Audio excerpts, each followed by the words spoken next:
So ngayon pag-usapan natin ang Pi Network kasi alam ko sa inyo dahil di nakapag-KYC nawawalan ng pag-asa. Maraming nagtatanong paano daw yung kanilang coin hindi pa ni-transfer na KYC naman daw sila. Nasa development pa lang ang Pi Network. Andun pa lang tayo eh. So wag natin silang madaliin. Yung sa KYC naman marami pang maki-KYC. So mag-antay lang tayo. Ganito kasi ang gawin nyo. Every 24 hours open nyo lang yung app nyo para everyday i-check nyo kung meron ng slot na nibigay sa inyo. Yung nakapag-KYC naman na hindi na i-transfer yung mga balance, ang gagawin nyo na lang, antayin nyo. Kasi hindi naman lahat is perfect yung mga ginagawa nila kasi malaki itong project nito eh. Ngayon, eto na, marami nagtatanong about dun sa PiChain Mall. Totoo ba talagang may mga bumibili na ginagamit ang PiChain Mall? Ngayon, mapapatunayan natin yan dahil tinawagan ko ang isang pioneer na Pinoy dun sa Korea. Stand by me,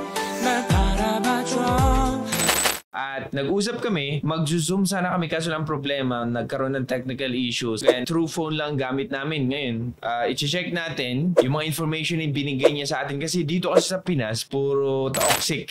Pag malamang ang pioneers or ipinopromote mo ang Pi, sabi nilang stupid ka, di mo daw alam pinagsasabi mo about crypto. Pero di nila alam, ang dami nang gumagamit ng PiCoin sa ibang bansa. Eto matindi dito, nasa price discovery pa lang, pero ganun na yung result ng enclosed mainnet. Tinatawag natin ito na testing phase. So, eto na yung sinasabi nating project ni scam nung una pero nakikita na natin kung ano yung result dun sa mga nag-antay talaga at dun sa mga pioneers na kung saan hindi sumuko. Kaya nga ako, alam mo, nakapag-decide ako na wala akong pakialam kung aantayin ko tong Pi Network 15 years. Bakit? Kasi alam ko, hindi na nila maipiprint or madodoble yung dami ng Pi coin. 100 billion lang wala na. At nabawasan pa yun. Bakit? Maraming mga account na kung saan disabled. Maraming mga account na kung saan fake. Yung mga nakuha nila, expected mo na yun na hindi na mababawi yun. Bakit? Walang maka-access sa wallet mo. Okay? Ikaw lang maka-access. Pati core team, hindi nila ma-access yung wallet mo. Once na na-deactivate yung account mo kasi fake siya, ang mangyayari, considered burn na token yun. So wala nang maipiprint. 100 billion lang na token. Kaya sinasabi ko sa inyo, ingatan nyo yung coins nyo. Kasi habang tumatagal mga lodi, ang PiCoin na hawak-hawak nyo, tumataas ang value niyan. Hindi katulad yan ng mga dollar o yung mga currencies na ginagamit natin, na ginagamit ng government. Hindi nyo ba alam na lahat na ng bansa ay gusto mag-create ng kanilang digital currency? So papunta tayo dun. Ang kaibahan lang sa kanila, ginawa nilang digital money pero anytime kaya nilang i-print. Ganyan yung mga CBDC na pinagsasabi nila. Pero dito hindi. Ang cryptocurrency ay kakaiba. Pahirap ng pahirap kung paano makakuha ng PiCoin. So una kong nakita to sa TikTok na message sa akin. Yan si Shino Wako. Pinoy siya pero nasa Korea nag-work. Ngayon, pioneer din siya. Etong mga video niya to, ipinakita niya kung paano siya nag-order ng laptop. Ito yung first order niya, second order niya, tapos yung kasama niya ito, nag-order din. Sa tingin niyo, hindi siguro totoo, no? Kasi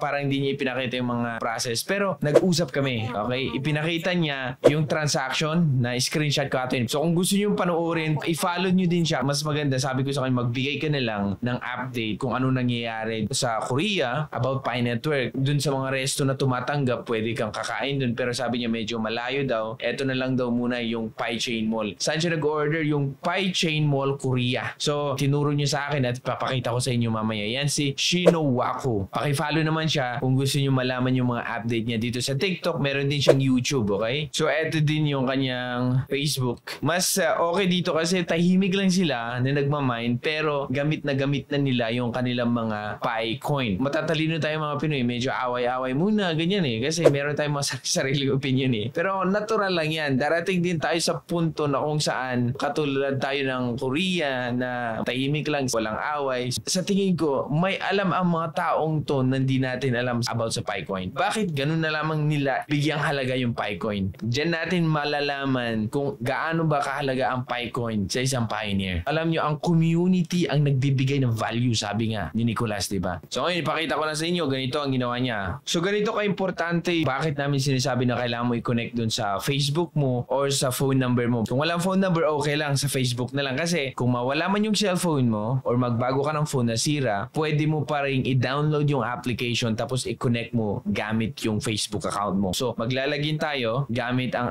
aking Facebook account. Nakapag-login na tayo, so punta tayo din sa Pi browser. So mangyayari dito, i-download niya yung Pi browser muna. Install natin. So, eto na. So, ang ginawa, pupunta ka dito sa my Brainstorm ata. Brainstorm, okay? Ngayon, makita mo dito yung iba-ibang hackathon winner na mga applications. PyChainMall. Etong PyChainMall, yan. Click mo lang and then, eto na siya. So, ang gagawin natin, read more. Makikita mo dun yung website niya, okay? So, punta ka sa website. Ayun. So, dito, pwede ka na mag-order. Ang ginawa kasi ni Shinwako, ang ginawa niya, nasa Korea siya. So, hanapin niya ang location, okay? Ang gagawin mo, punta ka dito sa home. Ang ginawa niya, pumunta dito sa, hananap niyo yung Korea. Yan ni store. So, lahat ng seller dito is mga Korea. So, yan. May 28 Pi ang isa dito. So, alam niyo yung binili niya is a laptop, flashlight, at saka gadget atin yung isa. Tatlo yung binili niya. So, sabi niya, pag tignan mo muna kung may stock. Kasi pag wala, ika-cancel ng seller yun. So, kung meron pang isang stock, pwede mo siyang bilhin. Buy ka lang daw. Ganyan. So, syempre, yung wallet ko is empty, kaya wala silang makuha. Pero pag may makuha sila, may charge yun. Makita mo yung details about dito sa laptop na to. Ano mo? Yan siya. Core 13. Samsung. Sabi natin, nakadepende sa seller yan kung paano niya ipresyohan yung kanyang item. Okay? Kung sinong may gusto at kailangan niya talaga sa item na yun, then bibilhin niya. Ibig sabihin, na-accept niya kung ano yung price na inilagay ng seller. So sa atin naman, syempre, wala tayo sa Korea, punta ka dito sa Pilipinas. Hanapin mo ang, yan, Pilipinas. Tignan natin. Ito, 150. Kung kailangan to ng anak mo, 150 lang naman. Kung marami-rami kang Pi dyan, di, bilhin mo na. So may Vivo. Tingnan nga natin to. Sana lang yung stock. Andito yung specification niya kung gusto niyo siyang bilhin. So, alam natin, itong PyChainMall is nasa development pa lang siya. Pero expect natin na pag mainnet na marami pa tayong malalaman ng mga iba't ibang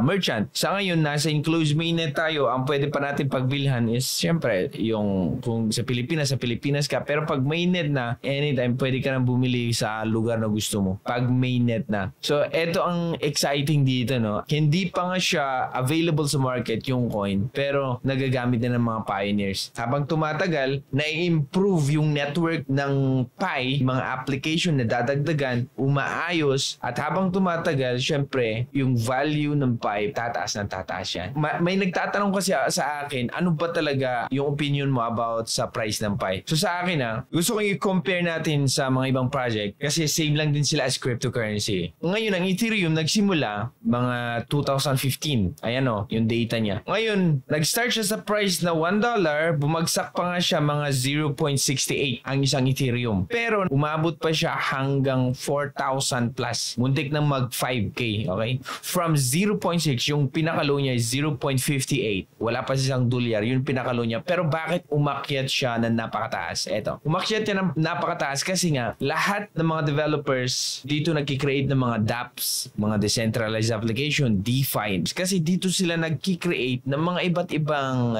smart contracts. Dito nagki-create at dito kung saan nagkaroon ng andaming projects kaya ang taas ng price niya. Pero hindi siya nag-start sa mataas. Nag-start siya sa mababa kasi wala pang nakikita ang mga investors o mga developers na paano namin gagamitin yan. Hindi pa nila nakita yung kanyang value, kumbaga. So darating tayo dun sa point na yon sa Pi Network. At ang nakapagtaka pa dito, pag i-compare mo talaga, ang max supply ng Ethereum is, infinite yung supply ng Ethereum. Unlimited. Ang Pi Network, anong ginagawa nila? Dine-develop nila. Okay, hayaan nyo munang walang papasok ng mga malalaking tao. Hayaan nyo muna sila. Ano ang inakay niya? Yung mga tao para matest itong project na to. Ngayon, successful ba siya? Kitang-kita nyo naman, nagagamit na natin. Once na makita na may gumagamit sa Pi Network, nagagamit yung PiCoin, may utility siya, maraming application na nabibuild inside the network. Anong mangyayari sa price? Siyempre, maraming mga investors, maraming mga taong mahihikayat.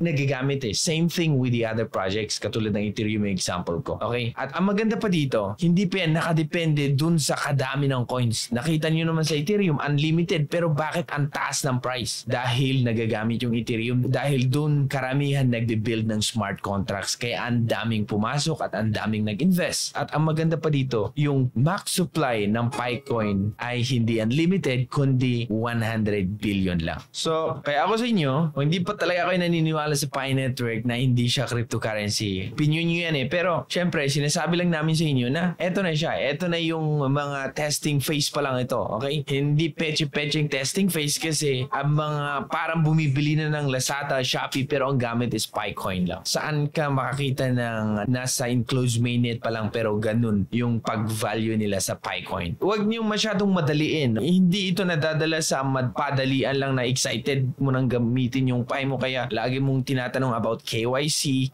bakit hindi pa na-transfer yung Picoin ko dito. Alam natin hindi siya smooth eh. So expect natin may mga delay yan pero ginagawa naman nila yung paraan eh. Ginagawa nila yung paraan para lahat is maka-benefit. Ito ay equally distributed kaya dapat tuloy-tuloy ito. Yun lang Malodi ang ating pag-usap dito sa Pi Network. Sana wag yung bibitaw. Siyempre, ito ay isang project na kung saan sinalihan namin at kailangan din namin i-promote at supportan. Ang maganda dito is yung mga bagong gustong pumasok, hindi mo na kailangan gumamit ng referral kasi pwede ka na mag-create na account mo kahit wala kang referral code. Yun ay nagpapatunay na malapit na maubos yung reward sa referral. Okay? So kung meron kang Picoin, dapat mong ingatan yan kasi darating ang araw, tataas ang value niyan. Okay? So ako si Trogi and thank you so much for watching.